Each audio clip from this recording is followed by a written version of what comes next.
1.2. Elementos fácticos.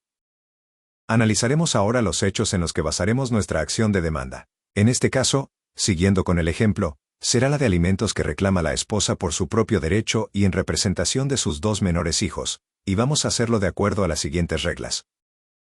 Regla número 1. Solo debemos enunciar hechos que sean objetivos, que beneficien a nuestra teoría del caso y que nos encontremos en la posibilidad de probar. Regla número 2. Los hechos deben de guardar relación con la acción que vamos a ejercer y acreditar. Regla número 3. Los hechos deben de responder a las siguientes interrogantes. ¿Qué? ¿Quién? ¿A quién? ¿Cómo? ¿Cuándo? ¿Dónde? ¿Por qué? ¿Para qué? ¿Cuánto? Regla número 4. En los hechos debemos mencionar a los testigos que vamos a ofrecer en la etapa probatoria. Regla número 5. Los hechos deben de ser enunciados en forma cronológica. Regla número 6. Los hechos deberán de ser claros y delimitarse a un punto, pensando en la posibilidad de existir un acuerdo de hechos no controvertidos en la audiencia preliminar. Regla número 7. Los hechos deben de ser narrados como si se tratara de una imputación a la parte demandada.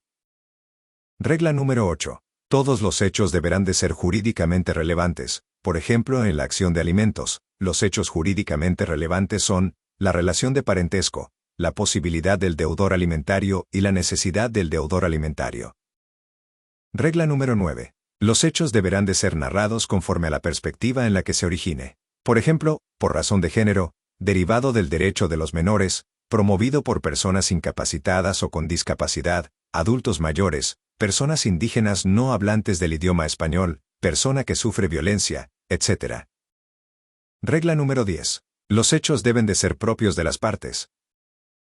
Habiendo analizado lo anterior, a partir del proyecto de la teoría del caso, estamos en la posibilidad de redactar correctamente los hechos de la demanda, haciendo las adecuaciones necesarias al ejemplo establecido anteriormente, considerando que la acción de alimentos se habrá de centrar únicamente en el ingreso económico del demandado en su carácter de empleado, esto es, excluyendo un estilo de vida y el establecimiento de una cantidad líquida. Por lo tanto, estamos en la posibilidad de saber si nuestros elementos fácticos cumplen con las reglas antes mencionadas, para lo cual empezaremos a responder si los hechos que hemos estado viendo cumplen o no con las 10 reglas establecidas. Así que, vamos a analizarlas a continuación. 1. En fecha X el demandado y la suscrita contrajimos matrimonio. 2. Ambos establecimos que la suscrita se haría cargo del hogar y de los hijos, mientras que el demandado se encargaría de las cuestiones económicas. 3. Derivado del matrimonio, nacieron nuestros menores hijos X y Z. 4. El demandado actualmente se encuentra empleado en Petróleos Mexicanos como trabajador de confianza, desempeñándose como ingeniero de turno. 5. El demandado a lo largo del matrimonio se ha hecho cargo del hogar, adquiriendo una vivienda, vehículos y haciéndose cargo en su totalidad de los alimentos de quienes por mi conducto le requerimos ahora la pensión alimenticia. 6. Derivado del acuerdo establecido, yo me he dedicado en forma exclusiva al hogar. 7. El demandado empezó a incumplir con la obligación de proporcionar alimentos a partir de la fecha fulana de tal. De no ser así, debemos de ampliar nuestra redacción de hechos, observando las 10 reglas, aunque esto no implica necesariamente el aumento del número, sino de la precisión en su contenido. Regla número 1. Solo debemos enunciar hechos que sean objetivos, que beneficien a nuestra teoría del caso y que nos encontremos en la posibilidad de probar. Para tal sentido es necesario definir el concepto de objetividad, para lo cual citaré la siguiente. La objetividad se aplica de diversas maneras en las que las posturas personales y subjetivas se apartan para no afectar un juicio, contenido o información acerca de la realidad. De allí que, al no implicar sentimientos o arraigos, la objetividad genere calma y tranquilidad. Por lo tanto, sería incorrecto asumir en la etapa postulatoria un hecho como el siguiente.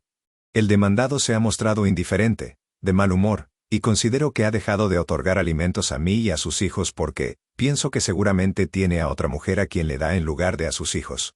¿Podemos acreditar el mal humor y el pensamiento que la mujer tiene? En definitiva no, además de que dicho evento resulta irrelevante para acreditar nuestra acción.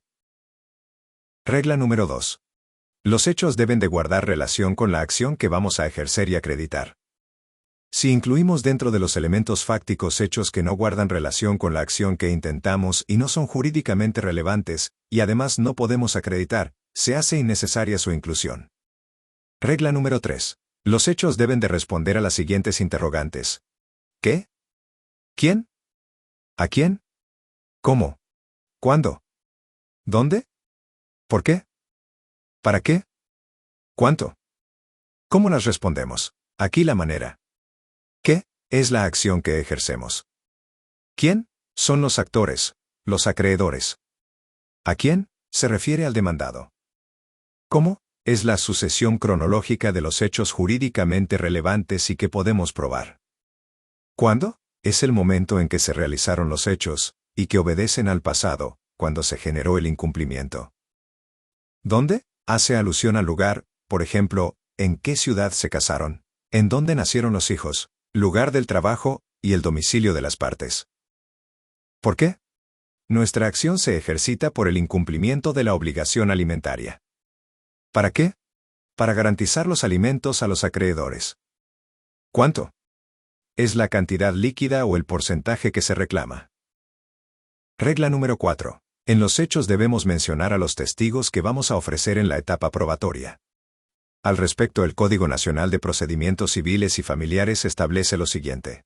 Artículo 235. La demanda deberá cumplir los requisitos siguientes.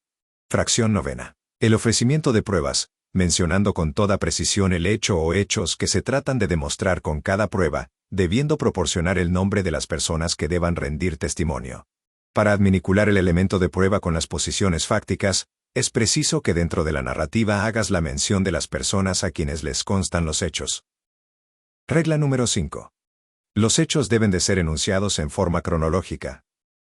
Primero me casé, acordamos algo, nacieron los hijos, él cumplía a cabalidad, luego el hecho y momento en el que se desencadenó el incumplimiento de la obligación.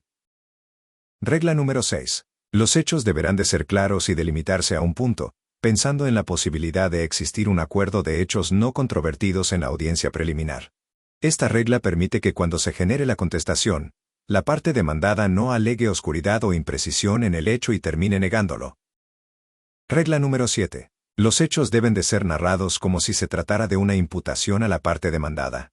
Cuando hacemos una imputación le estamos atribuyendo la autoría o la certeza del hecho a la otra parte, esperando con ello la confesión, que en la etapa postulatoria significa que responda afirmando o negando el hecho. Así, por ejemplo, en el caso que nos ocupa, afirmamos que nos casamos, que tuvimos hijos, que el demandado tiene un empleo y recursos económicos, que éste se ha hecho cargo de la totalidad de los gastos desde el inicio del matrimonio hasta la fecha del incumplimiento, etc. Regla número 8. Todos los hechos deberán de ser jurídicamente relevantes. Por ejemplo, en la acción de alimentos, los hechos jurídicamente relevantes son: 1. La relación de parentesco. 2. La posibilidad del deudor alimentario y 3. La necesidad del deudor alimentario. Analizaremos ahora un factor clave en nuestra redacción, para lo cual te pido respondas a una pregunta. ¿Identificas los hechos jurídicamente relevantes de la acción? Si respondiste que sí, es porque advertiste la relación de parentesco, la posibilidad del deudor alimentario y aunque no viste en los hechos la necesidad del deudor alimentario, sabes que la misma se presume legalmente en razón a la minoría de edad, y en cuanto a la esposa, en virtud a que la misma se dedica en forma exclusiva al hogar y cuidado de los hijos. Por ello, en los hechos deberás de plasmarlo, así como en su oportunidad, ofrecer los medios de prueba pertinentes. Regla número 9. Los hechos deberán de ser narrados conforme a la perspectiva en la que se origine, por ejemplo, que en los elementos fácticos expresemos nuestras propias circunstancias por razón de género, o bien, derivado del derecho de los menores, o por una acción ejercida por persona incapacitada o con discapacidad, o finalmente, la iniciación o contestación a la demanda por un adulto mayor, persona indígena, o persona que sufre violencia, etc. ¿Adviertes en la narrativa que los hechos vienen planteados con alguna perspectiva? Si hacemos un cambio en el enfoque y hacemos una visualización por parte del juzgador, podremos observar que la obligación de juzgar con perspectiva de infancia supone tener en cuenta los 4 principios que habrán de guiar la actuación de todas las autoridades, incluyendo la de los órganos jurisdiccionales. 1. El interés superior de la niñez o infancia. 2. El principio de igualdad y no discriminación. 3. El derecho a su participación. Y 4. El principio de vida, supervivencia y desarrollo. La obligación de juzgar con perspectiva se actualiza también en el caso en el que pueda estar involucrada una persona con discapacidad o por situación de género. Así pues, si tu deseo en la teoría del caso es que éste sea juzgado con base a alguna perspectiva, entonces debes expresarla en los hechos a fin de que la autoridad jurisdiccional proceda de esa forma, y también ofrecer los medios de prueba necesarios. Regla número 10. Los hechos deben de ser propios de las partes. Si le reclamas alimentos al esposo, es irrelevante que le atribuyas hechos a otra persona que no será parte en el proceso. Si otra persona participará en el juicio nombrada por ti, será en calidad de testigo, perito o tercero a quien le habrás de solicitar, por ejemplo, una documental en vía de informe, cuando se trate de acreditar los ingresos por medio de su empleador. Sin embargo, si es el hijo quien reclama alimentos a los dos padres, entonces serán dos los demandados, y deberá de nombrarlos y atribuirles hechos propios a cada uno.